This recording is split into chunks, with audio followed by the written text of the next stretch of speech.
Magandang umaga po sa ating lahat. Narito ang ating weather update. Sa susunod po ng 24 oras, may tsansa pa rin po ng mga kalat-kalat na pag-ulan at thunderstorm sa Bicol Region at sa Mimaropa dahil sa epekto ng Intertropical Convergence Zone o ITZ. Samantala, itong lalabing bahagi ng Luzon kasama ang Metro Manila ay magiging maganda at maliwas sa panahon. Maliban lang po sa mga isolated na mga pag-ulan dulot ng thunderstorm. Inaasahan po natin na mainit na panahon sa Metro Manila, kaya mataas po ang temperaturang may tatala na abot ng 33 degrees Celsius. Mas mataas ang temperatura na may tatala sa Tuguegarao na abot po ng 35 degrees Celsius.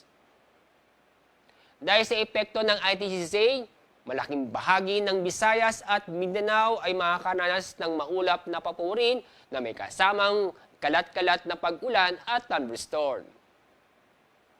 At kasalukuyan, itong Intertropical Convergence Zone o ITZ ay naapektuhan ang malaking bahagi ng ating bansa.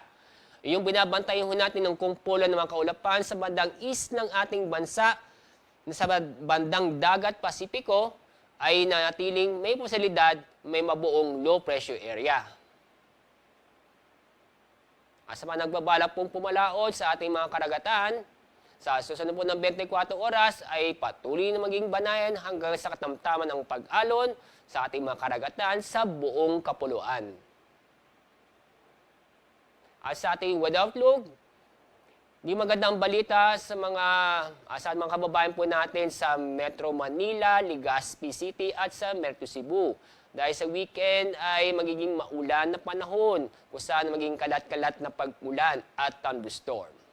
Pero sa Baguio City at sa Metro Davao ay magiging maganda at maliwas na panahon sa loob ng 3 araw. Maliban lang po sa mga isolated na mga pag-ulan. Ang araw po sisikat mamaya pong 5:45 ng umaga. Ang araw lulubog sa ganap na 5:53 ng hapon. Yan pong ating weather update mula sa Pag-asa. Ako po, si Alzar D. Aurelio.